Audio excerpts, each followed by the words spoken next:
Good morning, John. Good morning. Good to see you, Sir William. Yeah, good to see you. Can you give me an update on Happy Hearts? Happy Hearts, definitely. So that whole component about workshop closure was addressed in the House version of the budget. And it's been of major concern to my people, and I want everyone to know how hard I fought for that issue and how much I care about making sure that our people that we know and love have a special place so that they can find their life's calling in the work that they do, the good work they do at Happy Hearts. So here's what the status is right now. In the budget, we were able to, because it is a bit of a policy decision there, ensure that Happy Hearts will not be closed unless there's agreement by the state legislature. And I would love to be able to say that it would never be closed. I can't make a promise like that. It is better than what was pending on the table. Now, here's the issue, and here's why we can't rest on our laurels. That budget's over in the Senate right now, and we have to ensure that that component sticks in the Senate version, and then ultimately we have to ensure that the governor does not line item veto. So the pressure now shifts, and I talked to Senator Cafaro just yesterday. She is a champion for our Happy Hearts and for our developmentally disabled residencies that have been under attack, two of them, one in Youngstown. Point of matter, she understands. She will lead the fight for us in the Senate, and will continue to put pressure upon the executive to make sure that that remains open. We will do the very best we can. What is their viewpoint on that? Why do they see it as a necessary thing to close? Part of it is rationale is coming from the federal government. There's been some federal changes to the law, and there's been a court case that would move the federal government in that way. But some of it is our own interpretation through the administration as to what that court case means for Ohio. So I think there is some middle ground that can be struck. That's why I believe that allowing the legislature to have input on such a closure would be very beneficial. So we have to remain vigilant, We're in a better place than we were a few months ago, but we're not where we need to be with respect to that issue. Of using food stamps at, say, farmers markets. Food stamps, farmers markets. There are discussions. In fact, there's some proposed legislation that would allow Buckeye Bucks, I think is what the proposal is, to use food stamps at a farmer's market. In fact, you would be able to double your money's worth.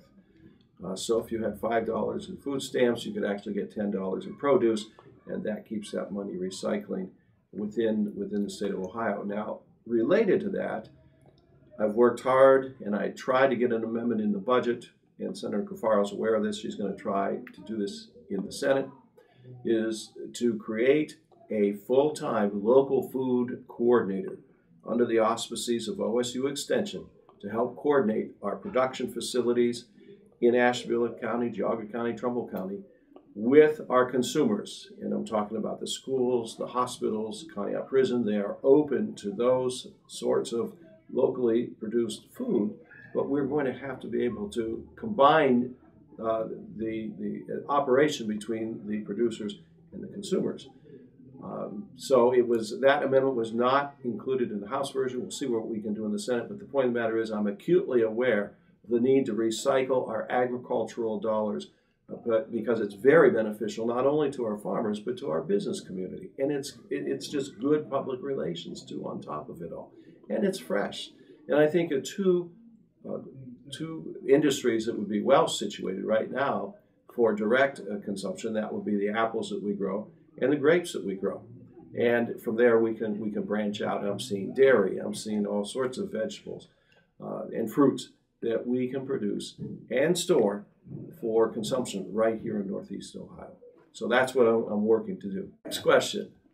Okay, update on CAUV. CAUV values. Of course, we are still fighting that good fight in Columbus. I've had numerous discussions with my colleagues with respect to adjusting that particular formula. There were some adjustments made, not necessarily enough to help immediately and to give us long-term relief, but there are some conversations taking place, I'm told, between those groups, the Farm Bureau in particular, Farmers Union, and other such like-minded groups, with the administration to see how far we can move the needle on this. And here's the problem with CAUV.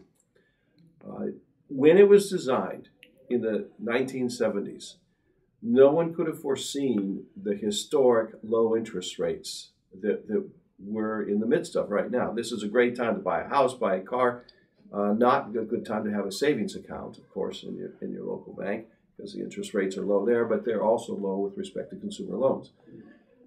That reality ties into the capitalization rate with CAUV. So that's one issue. We couldn't have foreseen it. The second one was the incredibly and historic high values for corn and soybeans for a couple of years now. But the market is returning to a natural course. Bottom line is, couple those two factors with the revaluation, and you've got the perfect storm. The formula has worked over the long course, but it is now time to revisit that. However, there are some who are concerned about opening the lid, so to speak, that it might lead to some unintended consequences. So my viewpoint is to take a peek under the hood, so to speak, to use an auto analogy here, and see where the problems lie. And we're still working on that. There's been nothing concrete outside of what was introduced back in March with the Ohio Department of Taxation. Probably the easiest place to move is in the woodland component of that particular formula. School funding and Lyme disease. School funding. We spent an inordinate amount of time on school funding, and as a member of the primary, secondary subcommittee of the whole finance committee, there were 5 of us who spent a great deal of time trying to turn around the Titanic. It can't happen overnight. We're talking about the second greatest component of the entire budget for the state of Ohio, the largest being Medicaid. The issue is this. We didn't get here overnight. We're not going to get out overnight. The new formula, the House version, and the governor doesn't like it. The House version does steer more money to the rural areas that have been hit disproportionately. It also holds harmless some districts that have been hit with the phase out of the tangible personal property tax, and there are a number of them. The original formula that we labored over saved like all but 93 districts out of somewhere close, it's 612. But out of those 93, everybody was getting more money. There were some who were impacted, and in the final analysis, by coming up with $270 million more, we were able to ensure that no district was getting cut. Now, some may not be getting more money, especially in the wealthier suburbs, but they're not getting cut funding. Why is that important? So that they can plan ahead for the next 2 years, while that we, and I have commitments out of a number of the people who served with me on that subcommittee, along with those of the Education Funding Caucus, to continue to examine school funding. And I can tell you this, in the House version of the budget, there is a creation of a committee, a standing committee, Education Oversight Committee, to continue to look at this issue on a more formal, more organized, more focused basis, because we realize we have a problem. He was at one time Senator Cupp. He was also a member of the Supreme Court of Ohio. Bob Cupp gets it, and he is committed to working shoulder to shoulder with me to figure out a formula that is fair and equitable. So we're not done yet. There's going to be more coming. All right, and now your Lyme disease. Lyme disease. Next Monday, and I hope this airs before 2 weeks, Monday the 18th, there's a Lyme awareness function that is taking place at ACMC. The Lyme Bites are hosting this to raise public awareness about the issue with Lyme. Obviously, we did pass a resolution, out of the House, it's over in the Senate now, urging the CDC to come up with a better testing formula for the detection of Lyme disease. I've also had interested party meetings with various doctors and interest groups, infectious disease docs, to see what we can do to help raise public awareness and to help people understand not only how they contract the disease, but what to do if they suspect they still have the disease. There are some who have been misdiagnosed, and every one of us probably knows at least one individual has been misdiagnosed. And by the way, we are #1 in the state with respect to Lyme being reported in our animals, and our dogs especially, because they are out in the woods and bring those nasty ticks in. Point of the matter is, we have to do that well with humans, and the problem is it is a camouflage disease, if you will, because some of the symptoms don't always appear or appear inconsistently. My point is, if a person suspects they have Lyme, we need to be able to allow for multiple testing to make sure we get the results that are conclusive, and that's part of the problem. Through the interested parties meetings, I've discovered that there are some companies doing testing that are not as thorough as others. Absentee ballot funding. Absentee ballot funding, precisely. There is a concern that the absentee ballots and the funding for that may be a hindrance, and the legislature is committed to funding that, so that we, at least a number of us are. The issue is this: we want all to have the ability to vote, and there are times when job or family or things in life get in the way of that.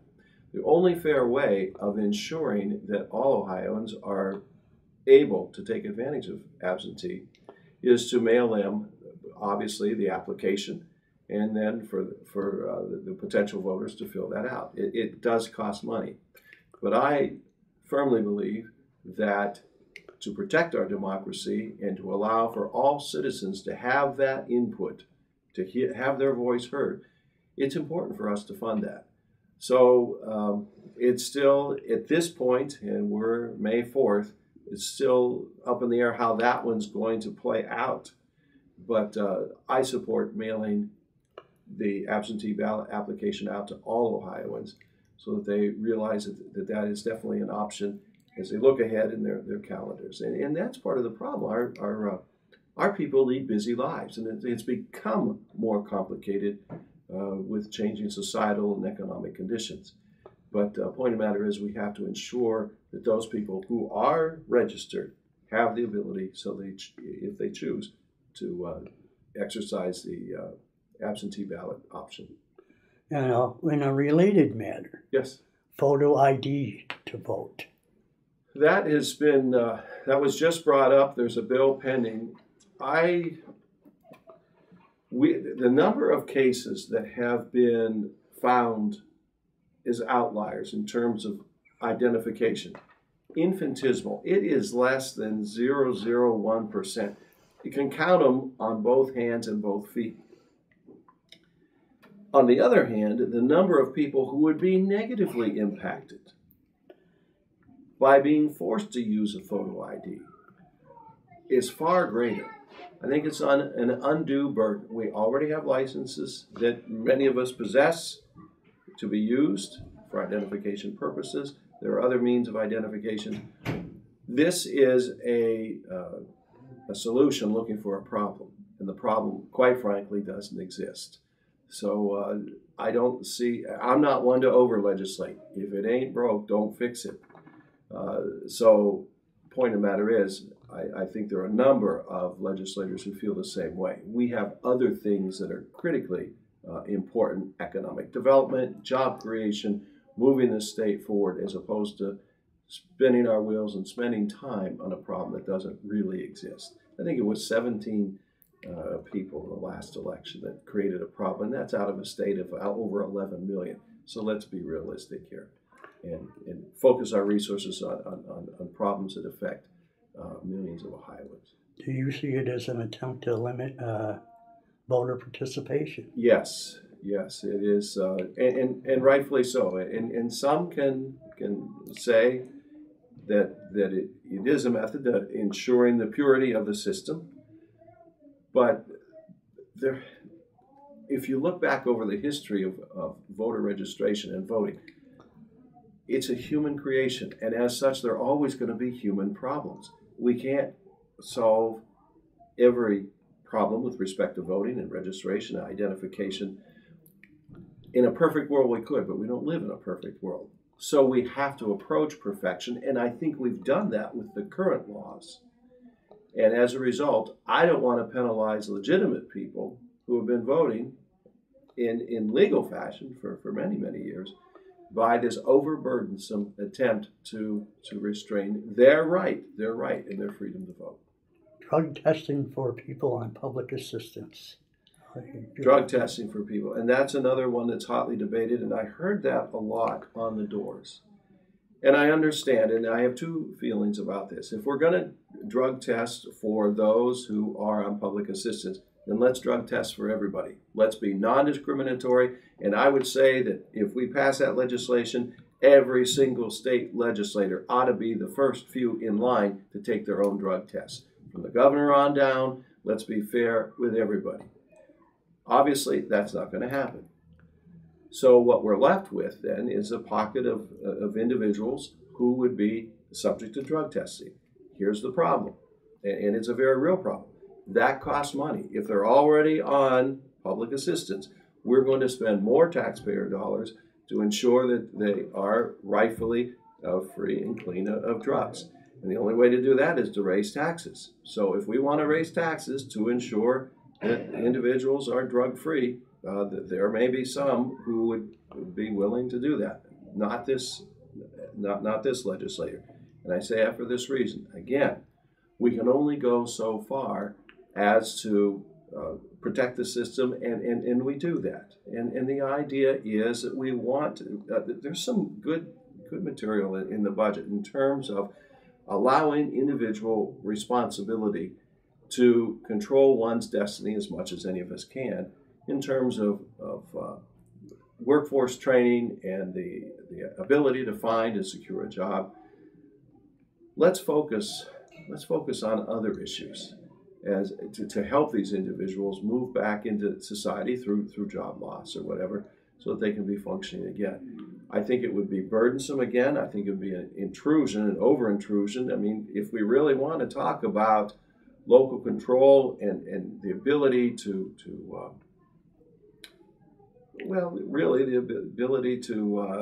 remain free from governmental control, drug testing run amok is not a healthy thing. Again, healthy, common sense legislation to balance the system. Now, that's been tried in other states, and it's been shown to be very ineffective, because the people like to say everybody on public assistance is on drugs, but states have conducted drug testing and found out that's not true. It is not true. If you look at the numbers, by far those on public assistance are not reliant on drugs. So where do you draw the line, and how much is it worth, and what other problems could we I'd rather spend time and resources on job creation on the positive side of the equation as opposed to punitive measures. So. And then the next question I ask proponents of drug testing, what do you do with the children? That's very difficult. We want children as much as possible to remain intact, and I don't know how you handle that one. It's a concern. What we really need to do, and it's going to take an all-hands-on-deck approach and across-the-board effort by all of us, is to not only educate the population as to the dangers of drugs, and we've been doing that. In addition to that, support our local law enforcement. But we have to reclaim our families. We have to provide stability and support. And part of that is when I grew up, it was possible for one parent or the other to stay at home.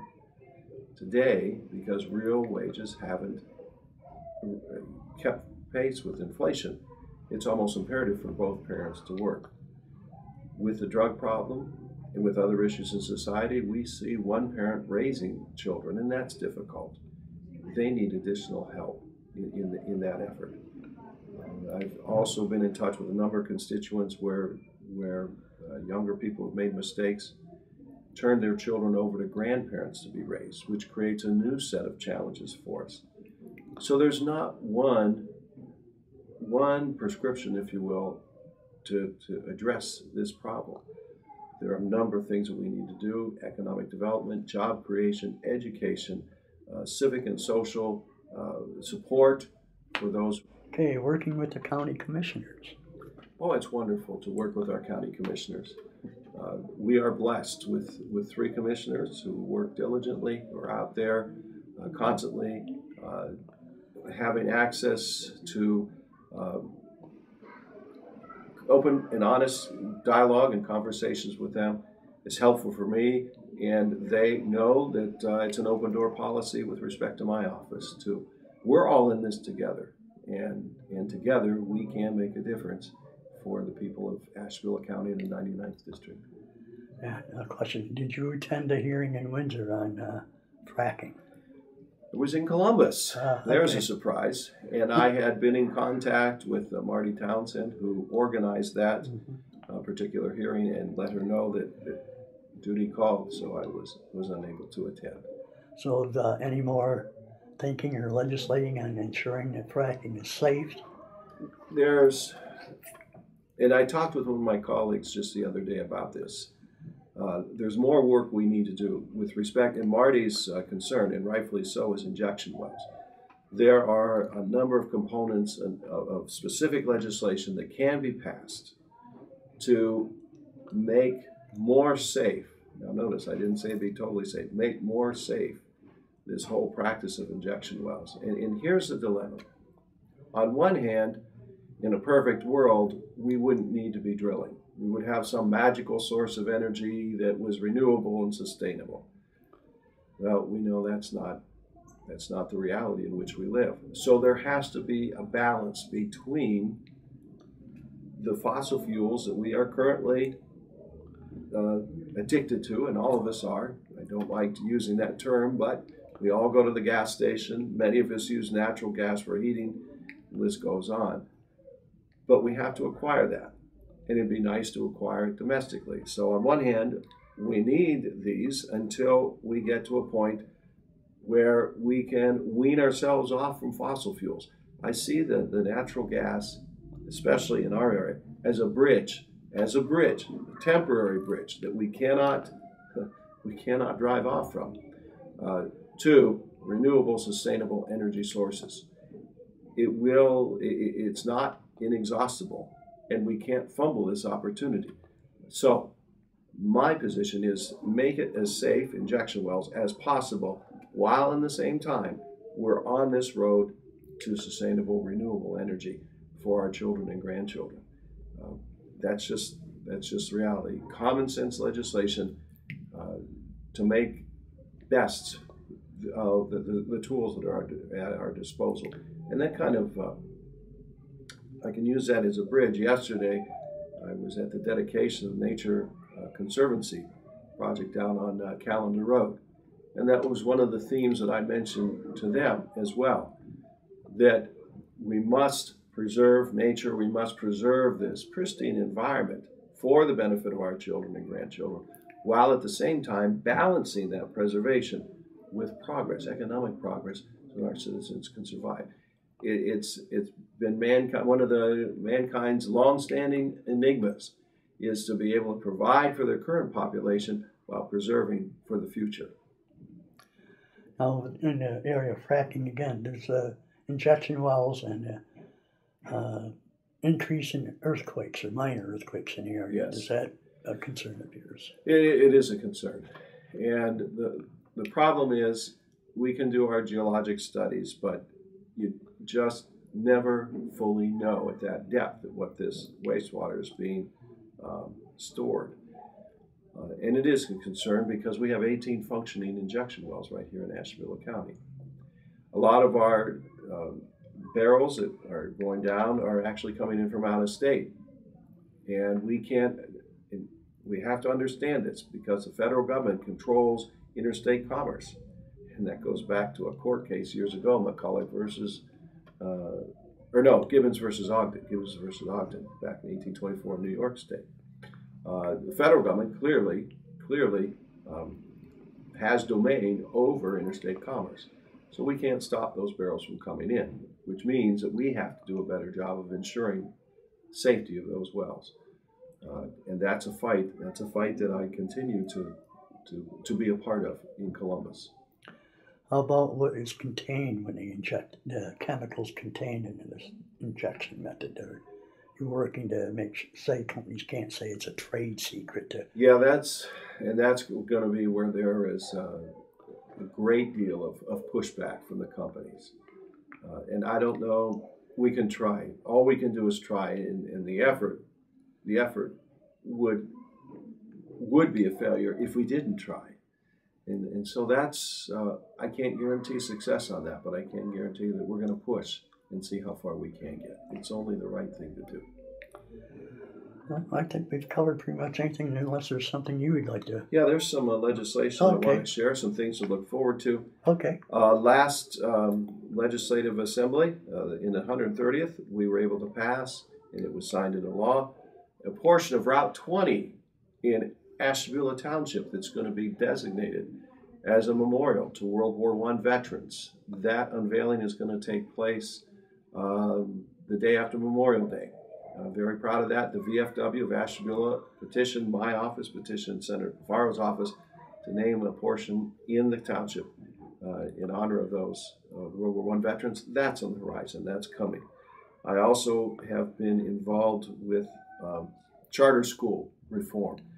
House Bill 156. I'm a joint sponsor, along with my Republican colleague, Christina Rogner, to demand accountability from failing charter schools. Public money is going to charter schools. Public money is our tax dollars at work, and it deserves to be tracked so that there is transparency. And ultimately, we don't want failing charter schools to be in the mix. There's room for public education, private education, parochial education, homeschool education, and charter schools if they're all doing what they're supposed to be doing and all held equally accountable. And that's what this bill will do. So we'll see how far we get on that one. Also have a bill in the hopper. It's being heard. In fact, there's testimony tomorrow, and I gave sponsor testimony last week. Helen Grabowski, the woman in Conneaut who had some issues with the housing folks in terms of discrimination. We're trying to change the law so that a small landlord of 4 units or less would have a little bit more leeway. We will not attack the non-discrimination side of the law, but what happened to Helen? Here's a 76-year-old lady at the time who has, now she's in her 80s, gone through various stages of the judicial system. She owes about $100,000. She only has a couple of units. It's government run amok. So we're trying to address that situation. I know it's very dear to some of the folks in Conneaut, and I worked on that my first term, back on it this term, and we're making progress on that. A couple of other ones that close to introducing legislation on heating oil. Do you realize that we pay sales tax on heating oil? And under the Ohio Constitution, necessities of life theoretically aren't taxed. Well, heating oil, propane, butane, and wood bought in bulk, in my opinion, used for heating, that's a necessity of life. Why do we tax it? Also working on legislation with respect to microbeads in Lake Erie. Earlier this year, the House passed the Senate version, SB 1, regarding water quality in western Lake Erie. But in addition to water quality, and that deals with agricultural runoff, leaking septic systems, and municipal systems, and we've got some real issues in the western end of the basin. But there's also a problem with microbeads, and you'll find them in facial cleansers, little tiny pieces of plastic that PCBs adhere to. And those are the contaminants that are found in the lake. Then these microbeads laden with PCBs are ingested by fish and they work their way up the food chain. Here's the problem with plastic. Every piece of plastic that has been produced by mankind is still in existence somewhere, unless it's been burned or destroyed. If we produced it and it's not been harmed, plastic has a shelf life, the likes of which we don't know. And the point of the matter is, there have been researchers studying Lake Erie. It is full of these little microbeads and microfibers from our clothing that are creating issues in the food chain. So this bill, similar to those which have been passed in other states, would prohibit the cosmetic industry especially from using plastic beads as the exfoliant in their facial cleansers and such. It can be replaced by natural products that actually decompose. So it's just bringing Ohio law into harmony with our fellow states. Illinois, New York, for example, and the Canadians are moving in that direction as well. So it's kind of a Great Lakes issue. It truly is. The other thing with respect to Great Lakes is the invasive species. I am a member of the Great Lakes Caucus, which encompasses not only our side of the Great Lakes, that meaning the U.S. states, but also the Canadian provinces as well. And we're very much, in fact, we had a meeting just the other day, very much concerned about the health of the Great Lakes. I'm also one of the organizers, inherited this from another person, but the Lake Erie Caucus in the Ohio House and Senate. There are a number of us who border the Lake Erie, and we are committed to educating our colleagues in the House and the Senate as to some of the issues facing us. I can tell you this, that of the 88 counties in Ohio, only 8 have lakefront property, and we're one of them. And as such, we have a very, very important responsibility to ensure the health of that lake, because millions of people depend on it for their economic survival and for basic necessities of life, drinking water being one of them. Are you talking about the gas refinery? Yes. Yes. And the idea with that concept would be to, because it does require a lot of gas, refining natural gas into a liquid product that could be used in place of diesel. Now, I have actually held and smelled this liquefied natural gas. It is clean, it has a long shelf life. In theory, it would be wonderful to replace the dirty diesel that we burn now. And the reality is, we're stuck with diesel. That's just the way the world is. Downside is, to get to that clean product, there's a lot of water that would have to be used. And the Ohio EPA has had 2 hearings in Ashtabula. I don't know where they are in terms of their permit. I know the application has been made. I don't know where the Ohio EPA is with respect to the granting of that permit. So we'll have to watch and see. Concept is good, and again, there are a lot of good ideas, but we have to make sure that the execution is just as good. And I'm very much aware, I've had a number of conversations with my constituents who are concerned about water quality and in that area, and is it worth 40 jobs? That's something we're going to have to sort out, because in the strict sense of the word, it is 40 jobs, but what it produces is environmentally more friendly than what's happening now. So if we can refine this and do it cleanly and properly and create jobs and create an environment that's better for all of us, I would support that, but we have to make sure it all meshes together well. The first Monday of the month, I can be found at the Conneaut Human Resource Center from 1 to 2:30. Second Monday of the month, I'm at Chardon Public Library in the afternoon. Third Friday of the month in the morning, I can be found at the Geneva Senior Center. And the fourth Monday of the month, I'm at Asheville City Public Library in the early afternoon. So I try to get out throughout the whole district and bring our office to you so that I can hear what's on your mind. I wish a happy and safe summer to everybody, and be aware of those ticks out there in the woods. Enjoy the outdoors. Be smart. We have a number of water, and this is something too that's remarkable. Not only do we have Lake Erie, we have the largest inland public lake in the state, and that's Pymatuning. We have the largest private lake in the state, and that's Roaming Shores. So we do a lot of water sports here. Please be smart and on the waterways. Enjoy this summer. We've come through a very long winter, and it's time to be outdoors. And as always, please know that I'm here for you. Call our office in Columbus. Number is 614-466-1405. Or go to the website, ohiohouse.gov, and you can find me there. Please keep in touch. Communication is critically important, and that ongoing communication is something I truly value. And it's just a pleasure and a privilege to serve the good folks in the 99th District, and I'll continue to do the very best I can. Thank you.